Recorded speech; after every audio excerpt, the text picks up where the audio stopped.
இந்த தளத்தில் யார் நியாயமான எதை இழந்தோமோ நியாயமாக இருந்தால் மீண்டும் அது பெறலாம், தனக்கு கிடைக்கும் என்ற நம்பிக்கையில் வந்து சிவபெருமானை வணங்கி இந்த ஆலயத்தில் உள்ள முறைகளை தெரிந்து கொண்டு சிவபெருமானை வழிபட்டால் நாம் இழந்ததை மீண்டும் பெறலாம் என்பதையும் தெரிவித்துக் கொள்கிறோம்.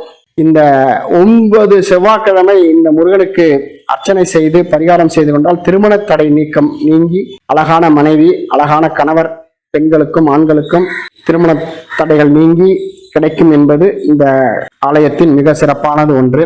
அந்த ஆலகால விஷத்தை சிவபெருமான் தன்னுள் எடுத்துக்கொண்டதால் இந்த சுவாமியின் பெயர் விஷகரேஸ்வரர்.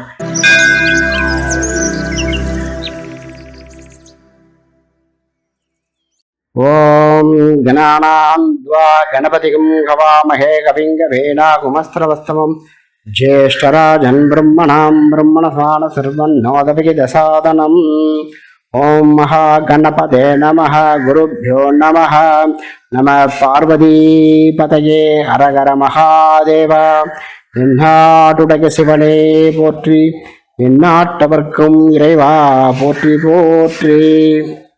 அன்பார்ந்த பக்த கோடிகளே, திருவாரூர் மாவட்டம் குடவாசல் தாலுக்கா 32 பருத்தியூர் கிராமத்தில் எழுந்தருள் பாலித்துக் கொண்டிருக்கும் பிரசன்ன பார்வதி அம்பிகா சபேத விஷகரேஸ்வர சுவாமி ஆலயத்தை இப்பொழுது நீங்கள் ஆலயம் செல்வீர் என்ற நிகழ்ச்சியில் தரிசிக்க உள்ளீர்கள். இந்த கோவிலின் சிறப்பாகப்பட்டது.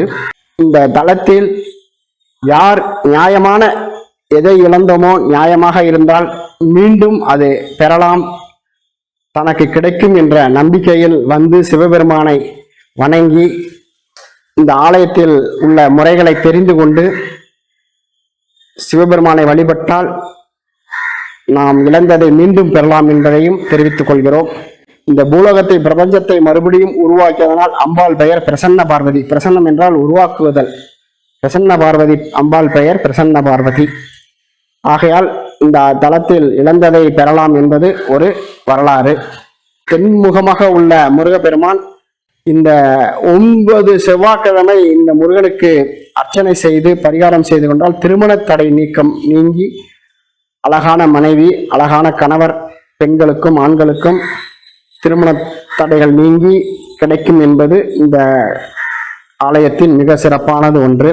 பூலோகத்தில் திருப்பார்கடலை கடைந்து ஆலகால விஷத்தை தேவர்களும் அசுரர்களும் அமிர்தத்தை எடுக்கும் பொழுது ஆலகால விஷம் வந்ததின் காரணத்தினால் அந்த விஷமாகப்பட்டது பூமியில் பூலோகத்தில் பரவினால் பிரபஞ்சத்தில் உள்ள ஜீவராசிகள் அனைத்தும் உயிரிழந்துவிடும், பூலோகமே அழிந்துவிடும் என்ற காரணத்தினால் நந்திய பெருமானை, இந்த தலத்தில் உள்ள நந்திய பெருமானை அழைத்து அந்த ஆலகால விஷத்தை எடுத்து வருமாறு உத்தரவு பிறப்பித்து அந்த ஆலகால விஷத்தை சிவபெருமான் தன்னுள் எடுத்துக்கொண்டதால் இந்த சுவாமியின் பெயர் விஷகரேஸ்வரர்.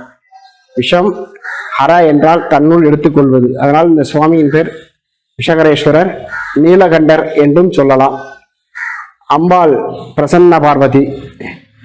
இந்த விஷத்தை உண்ட காரணத்தினால் பூலோகத்தில் உள்ள ஜீவராசிகள்லாம் மயக்க நிலையிலும், புல் பூண்டு செடிகள்லாம் வாடிய நிலையிலும், சகல ஜீவராசிகளும் உயிர் பிழைக்கும் நிலையில் இல்லாத காரணத்தினால் பிரசன்ன பார்வதியை தேவர்கள் அனைவரும் கூடி பூலோகம் இந்த நிலை உள்ளதே, இதை எப்படி சரி செய்வது, தாங்கள் தான் அதற்கு உபாயம் பண்ண வேண்டும். சிவபெருமானவர் இந்த விஷத்தை உண்டது காரணத்தினால் பூலோகம் இந்த மாதிரி நிலையில் உள்ளது, என்ன செய்வது என்று பார்வதியிடம் கேட்க அவர் இதில் மறுபடியும் இந்த பூலோகம் சுபிட்சமாக இருக்க வேண்டும் என்றால் சூரியன் தான் முதலில் வர வேண்டும். அவரே பொலிவிழந்து உள்ளதால் இந்த பருதி என்றால் சூரியன் என்று பெயர். அதனால் இந்த ஊருக்கு பெயர் பருதிபுரம் என்று கூறப்பட்டுள்ளது. அதை மருவி பருத்தியூர் என்று மாறியுள்ளது. இந்த ஆலயத்திற்கு எதிர்புறத்தில் உள்ளது சூரிய புஷ்கரணி. இந்த சூரிய புஷ்கரணியில் சூரியன் ஸ்நானம் செய்ததால் இந்த குளத்திற்கு பெயர் சூரிய புஷ்கரணி என்று பெயர் வந்துள்ளது. இந்த குளத்தில் குளித்துவிட்டு சிவபெருமானை பூஜை செய்தார். இந்த சிவபெருமானின் பக்கத்தில் கர்ப்ப கிரகத்தில் அர்த்த மண்டபத்தின் அருகில் ஒரு விநாயகர் இருக்கிறார். இது மிகவும் பழமையான விநாயகர்.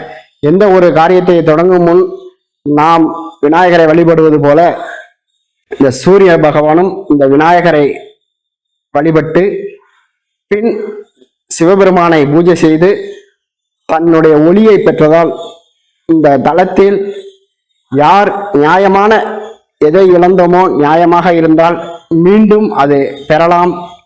இது பழமையான கோவிலாக இருப்பினும் இடிந்து பழமை நிலையெல்லாம் மாறி இப்பொழுது புதிதாக கட்டப்பட்டுள்ளதால் கோவில் புது நிலையை இருக்கும். கர்ப்ப கிரகம் அம்பாள் சுவாமி கர்ப்ப கிரகம் மட்டும் பழமையான கோபுரம், பழமையான கோவில்.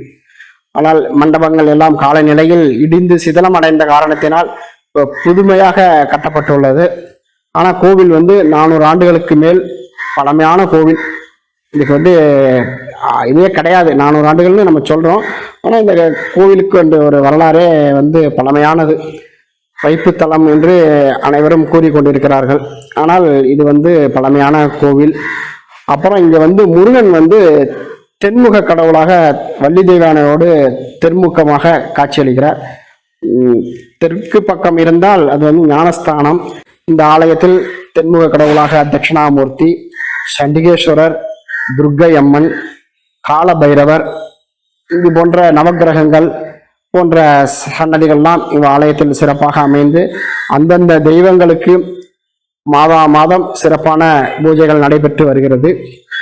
நந்திகேஸ்வரருக்கு பிரதோஷ தினமும், விநாயகர் பெருமானுக்கு சங்கடகர சதுர்த்தியும், ஒரு வியாழக்கிழமை தட்சிணாமூர்த்திக்கு அபிஷேகமும், ஒரு வெள்ளிக்கிழமை துர்க்கைக்கு சிறப்பு அபிஷேகமும், தேய்பிரை அஷ்டமியில் கால பைரவருக்கு சிறப்பு அபிஷேகமும், கிருத்திகை சஷ்டி போன்ற தினங்களில் முருகப்பெருமானுக்கு சிறப்பு அபிஷேக ஆராதனையும், இது போன்ற சிறப்பு விசேஷங்கள், அன்னாபிஷேகம், சிவராத்திரி, கார்த்திகை சோமவாரம், முருகனுக்கு தைப்பூசம் போன்ற விசேஷங்கள்லாம் மிகவும் சிறப்பாக இவ்வாலயத்தில் நடைபெற்று கொண்டிருக்கிறது.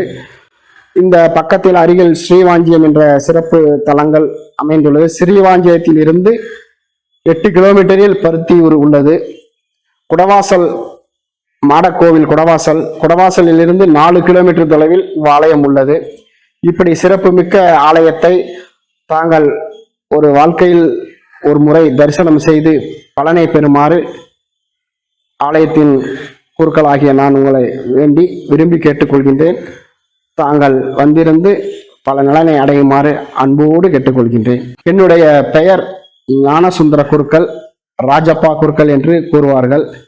என் ஊர் அருகில் 1 கிலோமீட்டர் தொலைவில் வடையர் என்ற கிராமம். நன்றி, வணக்கம்.